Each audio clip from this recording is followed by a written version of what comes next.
இந்தியாவுடைய எதிர்க்கட்சி தலைவரான ராகுல் காந்தி அவர்கள் இந்தியாவுக்கு எதிரான சக்திகளோட கைகோர்த்து செயல்படுறாரு. ஃபாரின் லேண்ட்ல உட்காந்துக்கிட்டு இந்தியாவை அழிக்க துடிக்கும் சக்திகளை ஊக்கப்படுத்துறாரு. அவர்களோட சேர்ந்து அவரும் இந்தியாவை அழிக்கணும் என்று முற்படுறாரு என்று பல்வேறு குற்றச்சாட்டுகளை பொதுவெளியில பாஜக காரங்க முன்வைக்கிறீங்களே, இதற்கெல்லாம் ஏதாவது ஆதாரம் இருக்கா என்று நிறைய பேர் கேட்டுட்டு இருக்காங்க இல்லையா? இதோ ஆதாரம். ராகுல் காந்தி அவர்கள் அமெரிக்கா சென்றிருந்த போது ஒரு முக்கியமான நபரை சந்திக்கிறார். அவர்தான் டொனால்டு லூ. யார் இந்த டொனால்டு லூ? இவர் ஒரு ரெஜிம் சேஞ்ச் எக்ஸ்பர்ட், ஆட்சி மாற்றத்திற்கான அமெரிக்காவின் கருவி. எங்கெல்லாம் அமெரிக்காவுக்கு ஆதரவான அரசாங்கம் இல்லையோ, எங்கெல்லாம் ஸ்திரமான அரசு இருக்கிறதோ அங்கெல்லாம் இவரை அனுப்பி அங்க ஒரு குழப்பத்தை உருவாக்கி எப்படியாவது அங்க இருக்கக்கூடிய கவர்மெண்டை கலைப்பது அமெரிக்காவோட வேலையாக இருக்கு. அதற்கான ஒரு கருவியாக செயல்பட்டது டொனால்டு லூ. இவரை வைத்து பல்வேறு மிஷனை சக்சஸ்ஃபுல்லா கம்ப்ளீட் பண்ணியிருக்கு அமெரிக்கா.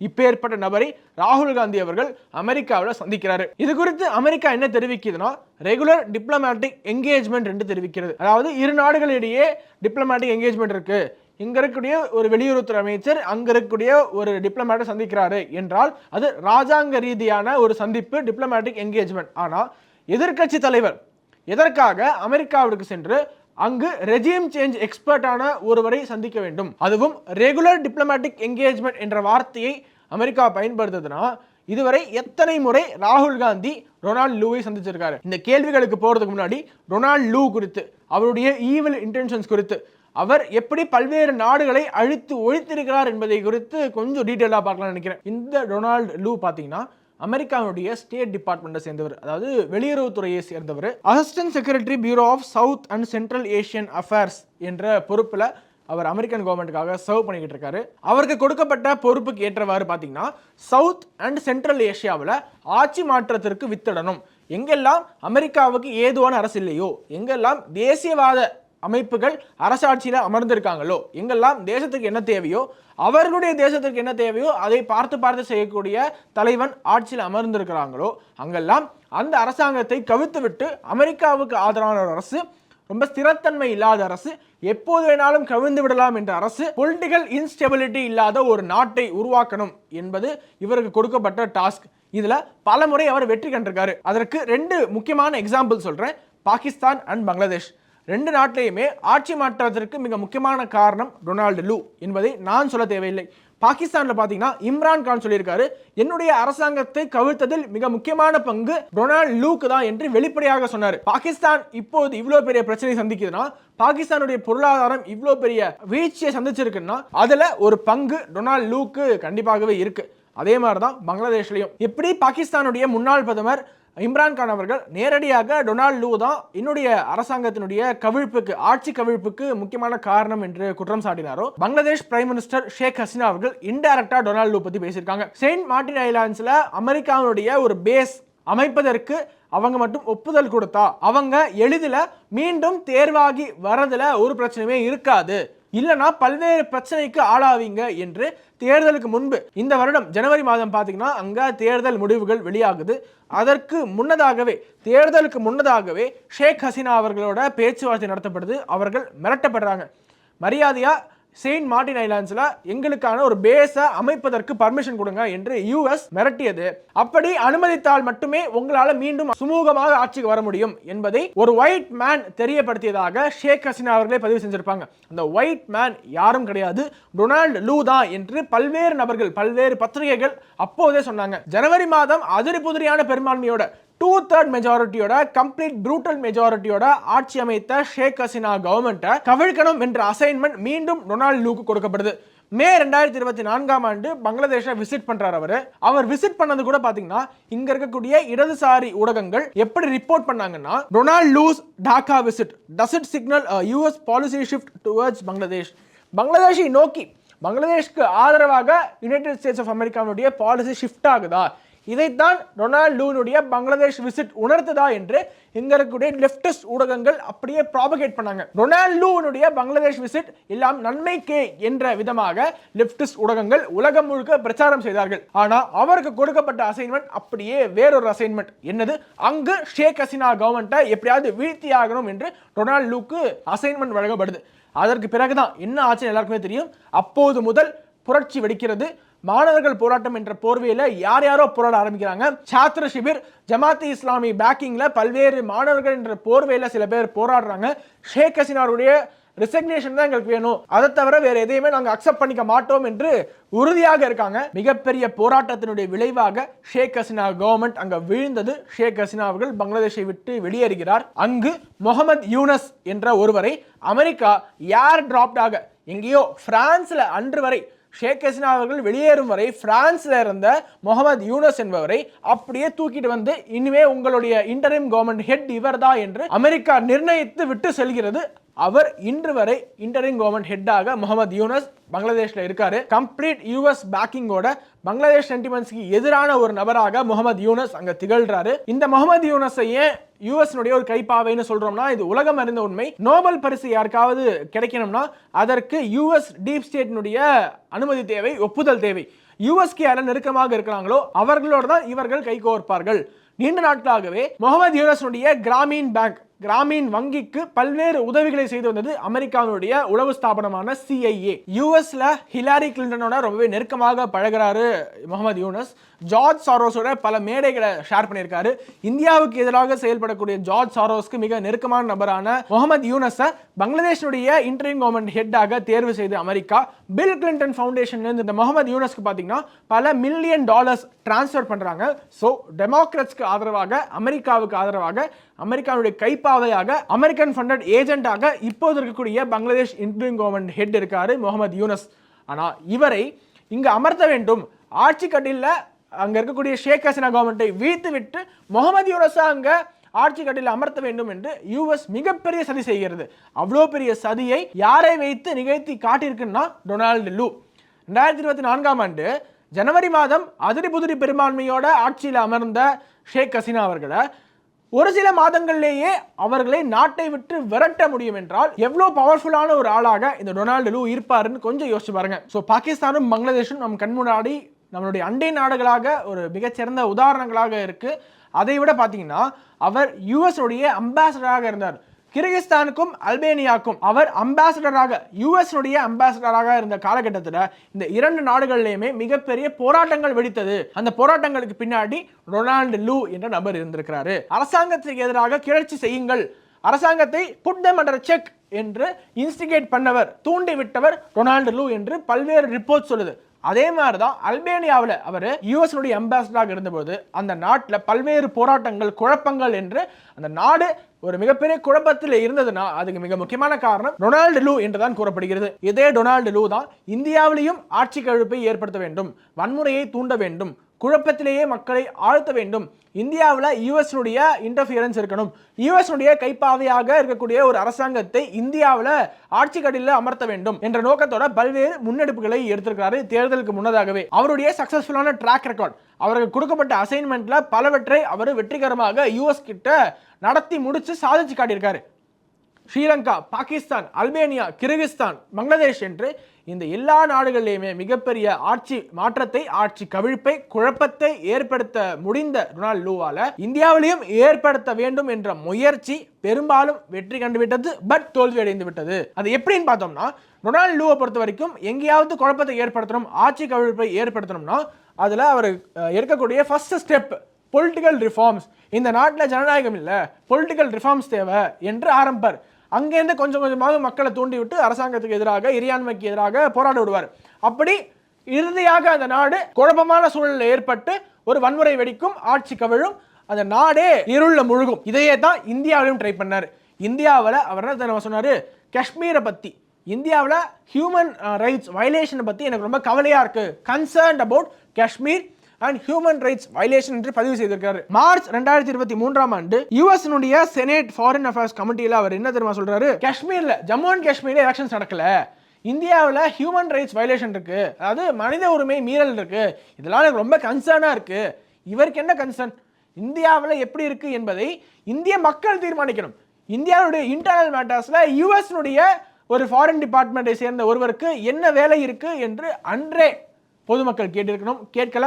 இன்னும் என்ன தெரியுமா பண்றாரு, 2024ஆம் ஆண்டுல எப்படியாவது நரேந்திர மோடியை வீழ்த்தி ஆகணும் என்று இந்தியாவில் பல சக்திகளோட கைகோர்த்து வேலை பார்க்கிறாரு.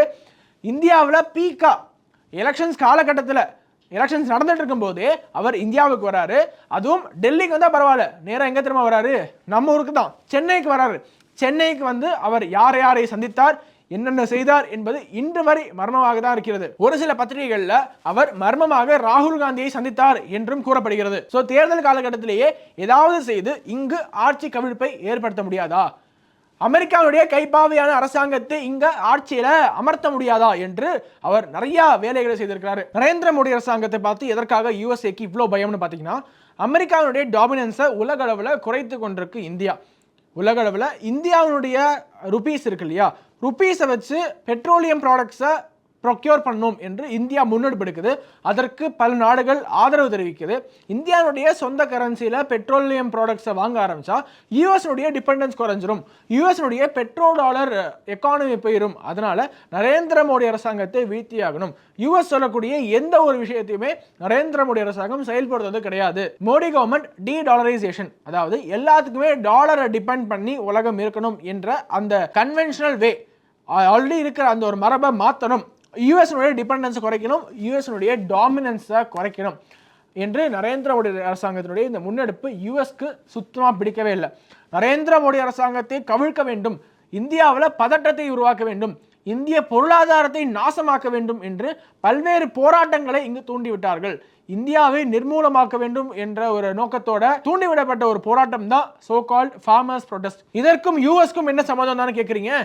இதற்கும் யூஎஸ்க்கும் சம்மந்தம் இல்லைன்னா எதற்காக அமெரிக்காவுடைய எம்பசி, யூஎஸ் எம்பசியில் ஃபார்மர்ஸ் ப்ரொடெஸ்டர்ஸ்க்கு டீ பார்ட்டி கொடுக்கணும்? ஃபார்ம் லாஸ்க்கு எதிராக நரேந்திர மோடி அரசாங்கம் கொண்டு வந்த வேளாண் சட்டங்களை எதிர்த்து போராடியவர்களை அவர்களுடைய எம்பசிக்கு அழைத்து டீ பார்ட்டி கொடுத்தது யூஎஸ் எம்பசி. காலிஸ்தானி ஃபண்டடோட யூஎஸ்னுடைய சிஐஏ, சென்ட்ரல் இன்டெலிஜென்ஸ் ஏஜென்சியினுடைய பேக்கிங்கோட நடத்தப்பட்ட ஒரு போராட்டம் தான் ஃபார்மர்ஸ் ப்ரொடெஸ்ட். ஆல்ரெடி எல்லாருக்குமே தெரியும் இதற்கு காலிஸ்தானி பேக்கப் இருக்கு. காலிஸ்தானியர்கள் தான் இங்கு செங்கோட்டையை முற்றுகையிட்டு அங்கே இந்திய கொடியை இறக்கிவிட்டு காலிஸ்தானி ஃபிளாகை ஏற்றுனாங்கன்ட்டு. இன்னும் ஒரு தெரியாத விஷயம், இதற்கு பின்னாடி யுஎஸ்ஏனுடைய சிஐஏ இருந்திருக்கிறது என்று கொஞ்சம் கொஞ்சமாக வெளிச்சத்துக்கு வந்துட்டு இருக்கு. அது மட்டும் இல்ல, சிஏஏ போராட்டம் ஞாபகம் இருக்கும். சிஏஏ போராட்டம் மூலமாக நாடு முழுக்க பதட்டத்தை உருவாக்க வேண்டும் என்று அமெரிக்கா எண்ணியது. அதற்காக நிறைய ஸ்டேட்மெண்ட்ஸ் இஷ்யூ பண்ணாங்க. எதற்காக? சிஏஏவுக்கு எதிராக அமெரிக்கா ஸ்டேட்மெண்ட்ஸ் இஷ்யூ பண்ணும். இப்போ யூஎஸ்ல ஏதோ ஒரு பிரச்சனை இருக்குங்க, கன் லா கொண்டு வராங்க, இங்க ஒரு பள்ளியில திடீர்னு ஒரு கன்மேன் வந்து பல மாணவர்களை சுட்டுக் கொள்றாங்க, ஏதோ ஒரு சோஷியல் இஷ்யூ நடக்குது. யூஎஸ்னுடைய இன்டர்னல் மேட்டர்ஸை தடையிடாத இந்தியா, ஆனா மாறாக இந்தியாவில் இருக்கக்கூடிய எல்லா இன்டர்னல் மேட்டர்ஸ்லையுமே யூஎஸ்ஏ தலையிடுகிறது. ஒவ்வொரு இஷ்யூக்கும் யூஎஸ்ஏனுடைய அபிஷியல் ஸ்டேட்மெண்ட் வெளில வருது. எதற்காக? இந்தியாவில் குழப்பத்தை ஏற்படுத்தணும்.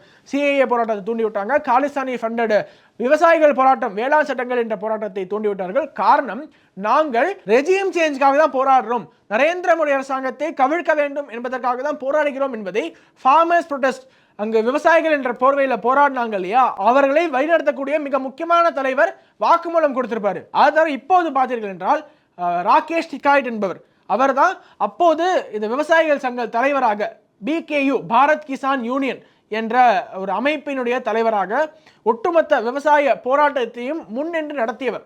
அவர் சொல்லியிருக்காரு, நாங்க செங்கோட்டையை முற்றுகையிட்டோம், அதற்கு பதிலாக பாராளுமன்றத்தை முற்றுகையிட்டிருந்தால் இன்று பங்களாதேஷ் நடந்தது அன்றே இந்தியாவில் நடத்தி காட்டியிருப்போம், நடந்திருக்கும் என்று வேளாண் சட்டங்களுக்கு எதிராக போராடிய விவசாய சங்கத்தினுடைய தலைவர் சொல்றாருன்னா இவர்களுடைய இன்டென்ஷன்ஸ் என்ன?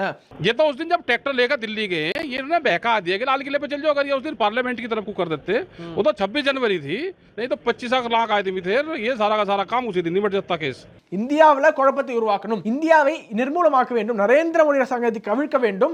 பங்களாதேஷ்ல இப்போ ஒரு லாலெஸ்னஸ் இருக்கு இல்லையா, இஷ்டத்துக்கு மாப் போய் எல்லாரையும் அடித்து கொள்ற மாதிரி இந்தியாவிலையும் ஒரு வன்முறையை தூண்டி குழப்பத்தை ஏற்படுத்தி ஸ்திரத்தன்மை இல்லாத அரசாங்கம், யுஎஸ் உடைய பப்பட்டாக இருக்கக்கூடிய ஒரு அரசாங்கம் இந்தியாவிலையும் ஆட்சி அமைக்க வேண்டும் என்று நிறைய சூழ்ச்சிகள் நடந்தது. அதற்கு வெறும் போராட்டங்கள் மூலமாக மட்டும் நரேந்திர மோடி அரசாங்கத்தை கவிழ்க்க வேண்டும் என்று யுனைடெட் ஸ்டேட்ஸ் ஆஃப் அமெரிக்கா முயற்சி செய்யல. மாறாக சோசியல் மீடியா இன்ஃப்ளூயன்சர்ஸை ஹையர் பண்ண ஆரம்பிச்சாங்க. பல்வேறு சோஷியல் மீடியா இன்ஃப்ளூயன்சர்ஸ் மூலமாக அவர்கள் ஆன்டி நேஷனல் சென்டிமெண்ட்ஸை இந்த மண்ணில் விதைக்க முற்பட்டார்கள். அதுல மிக முக்கியமான நிறைய நபர்கள் இருக்காங்க. துருவ்ராத்தி, ஆகாஷ் பானர்ஜி போன்றவர்கள் அதற்கு கருவிகளாக, டூல்ஸாக செயல்பட்டார்கள். துருவ்ராத்தி எப்பேற்பட்டவர் என்று எல்லாருக்குமே தெரியும். ஆகாஷ் பானர்ஜி த தேஷ் பக்த் என்று போட்டு பார்த்தீங்கன்னா எல்லாருக்குமே தெரியும். Famous Hindi YouTuber. நரேந்திர மோடி அரசாங்கத்தை எப்படியாவது வீழ்த்தி ஆக வேண்டும் என்று கங்கணம் கட்டிட்டு சுத்திட்டு இருக்கிறவர். அவருடைய வீடியோல lakhs and crores of views போயிட்டு இருக்கும், millions and millions of views போகும். அவரை கூட்டி வச்சு யுஎஸ் எம்பசி, இந்தியாவுடைய யுஎஸ் எம்பசி ஒரு ஒர்க் ஷாப் பண்ணுது. Influence to Impact என்ற ஒரு program. Are you a social media influencer or a content creator curious about impactful content that drives real change? Here is your chance to learn from the best. Join us at American Center, New Delhi for Influence to Impact with the Deshbhakt Akash Banerjee. இப்ப புரியுதா? ஆகாஷ் பானர்ஜி துருவ்ராத்தி போன்ற ஒரு சில கருவிகள், விஷம கருவிகளை பயன்படுத்தி இவங்க என்ன பண்றாங்க, ஒர்க் ஷாப்ஸ் நடத்துறாங்க.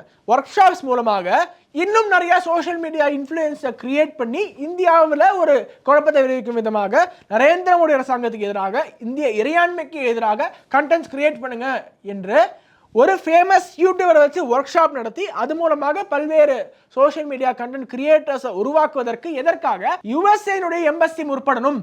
காரணம் நான் சொல்வது போல ரெஜீம் சேஞ்ச், ஆட்சி கவிழ்ப்பு, ஆட்சி மாற்றம், குழப்பம், வன்முறை என்று யுஎஸ்னுடைய சினிஸ்டர் பிளான், மிக டேஞ்சரஸான ஒரு பிளான் இது. என்னைக்காவது இந்தியன் எம்பசி ஒரு ஃபாரின் லேண்ட்ல, யூகேலயே யூஎஸ்லயே உட்காந்துக்கிட்டு யுஎஸ்னுடைய ஒரு ஃபேமஸ் கண்டென்ட் கிரியேட்டரை கூட்டி வச்சு சோஷியல் மீடியாவில் எப்படி கண்டென்ட் கிரியேட் பண்ணணும்னு இந்தியன் எம்பசினுடைய ஆஃபீஸில் யுஎஸ்ஏவில் ஒரு ஒர்க் ஷாப் நம்ம நடத்தியிருக்கோமா? நடந்துன்னு கிடையாது. ஏன்னா நம்மளுடைய வேலை அது கிடையாது. ஆனால் அமெரிக்காவுடைய வேலை, சிஐஏனுடைய வேலை அதுதான்.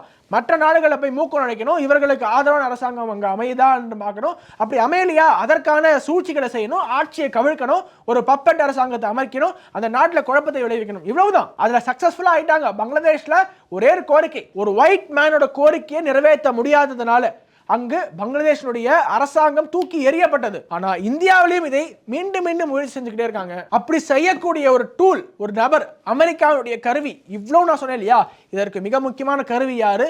டொனால்டு லூ. இந்த டொனால்டு லூவை தான் அமெரிக்காவில் சீக்கிரட்டாக யார் போய் பார்த்திருக்கா? இந்தியாவுடைய எதிர்க்கட்சி தலைவர், ஜனநாயகத்தின் பாதுகாவலன் மாண்புமிகு ராகுல் காந்தி அவர்கள் போய் சந்தித்திருக்கிறார். எல்லா டாட்ஸ் கனெக்ட் ஆகுதா? இவ்வளவு ஒரு டேஞ்சரஸான ஒரு நபரை ராகுல் காந்தி எதற்காக சந்திக்க வேண்டும்? இந்தியாவில் ராகுல் காந்தி நினைச்ச மாதிரி மக்கள் ஆதரவை பெற முடியவில்லை. மக்கள் ஆதரவை பெற முடியாததால் ராகுல் காந்தி அவர்கள் எப்படியாவது வெளிநாட்டு சக்திகளோட ஆதரவோட, உதவியோட இங்கு நரேந்திர மோடி அரசாங்கத்தை கவிழ்த்து விட்டு மக்கள் மத்தியில் குழப்பத்தை ஏற்படுத்தி இவர்கள் அந்த குழப்பத்தின் மூலமாக ஆட்சிக்கு வர முடியுமா? இவ்வளவுதான் நோக்கம். இப்போ ஜனநாயகம் என்பது என்ன? உள்நாட்டு மக்களிடையே உரையாடி நரேந்திர மோடி அரசாங்கம் பாருங்க, இன்ஃப்ளேஷன், அன்எம்ப்ளாய்மெண்ட் இதெல்லாம் பேசுங்க. உண்மையில டேட்டா ஃபேக்ட்ஸா எடுத்து பேசுங்க. மக்கள் ஏத்துக்கிட்டா ஓட்டு போட போறாங்க, ஏத்துக்கிட்டா நிராகரிக்க போறாங்க. எல்லாமே உள்நாட்டு விவகாரமா இருக்கணும். அதுதான் ஜனநாயகம்.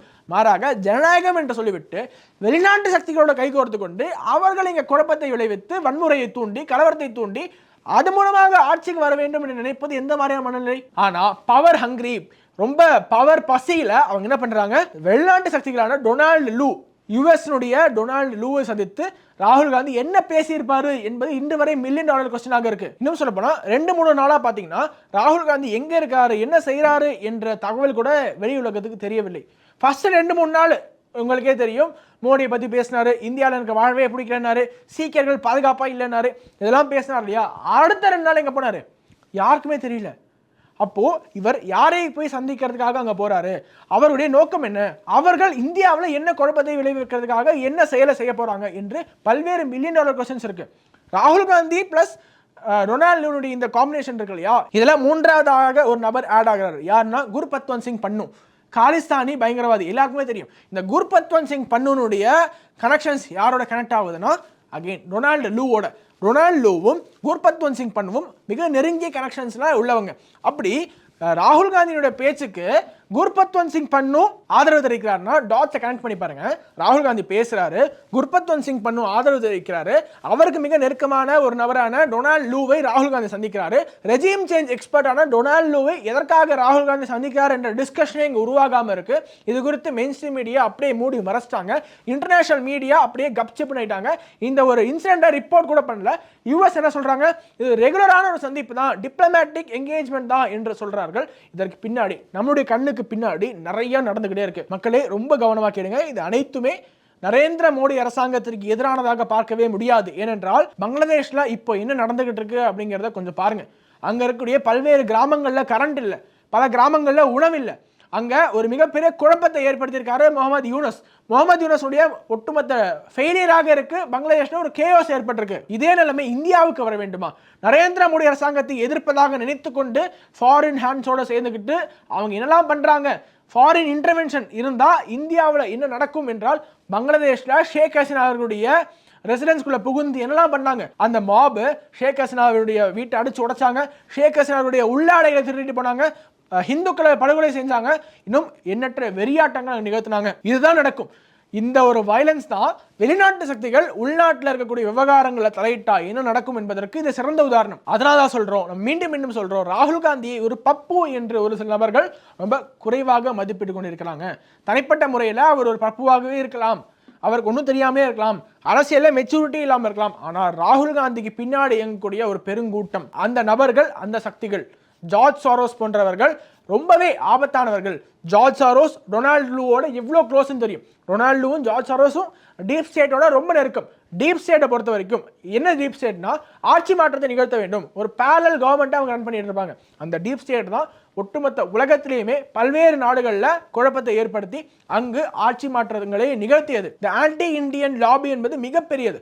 ஜார்ஜ் சாரோஸ் என்ற பண முதலை, அதற்கு கீழே இயங்கக்கூடிய சோஷியல் மீடியா இன்ஃப்ளூயன்சர்ஸ், பொலிட்டீஷியன்ஸ், இந்த லாபியை உடைச்சிட்டு ஒரு நேஷனலிஸ்ட் லாபியாக, ஒரு தேசியவாதிகள் கொண்ட லாபியாக நாம் செயல்பட வேண்டும். அப்போதுதான் இந்த தேசத்தை பாதுகாக்க முடியும். இந்த தேசத்தை எப்படியாவது துண்டாடி பல துண்டுகளாக சிதறடிக்க வேண்டும், சிதர் தேங்காய் போல ஆக்க வேண்டும். அப்போதுதான் எங்களுடைய எண்ணங்கள் நிறைவேறும். ஒரு நாடு அழிந்தால் அது மூலமாக பயன்பெறக்கூடியவர்கள் பல்வேறு நபர்கள் கழுகு போல, பருந்து போல காத்து கொண்டிருக்காங்க. அப்பேற்பட்ட நபர்களை ராகுல் காந்தி சென்று அமெரிக்காவில் சந்திக்கிறார் என்றால் இதை இந்திய ஊடகங்கள் எடுத்து எவ்வளோ பெரிதாக்கி இருக்க வேண்டும். பெரிதாக்கவில்லை. நாம் அதை செய்வோம்.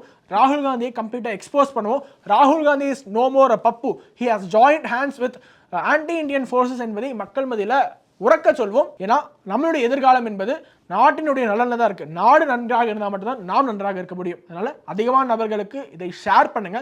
அப்போதான் ராகுல் காந்தியை எக்ஸ்போஸ் பண்ண முடியும். இந்த ஆன்டி இண்டியன் ஃபோர்ஸஸ் கிட்ட இந்தியா அடிபணியாது என்ற ஒரு ஸ்ட்ராங்கான மெசேஜை கூறிக்கொண்டு விடைபெறுகிறோம். மீண்டும் ஒரு நல்ல நிகழ்ச்சியை சந்திக்கிறேன். வணக்கம்.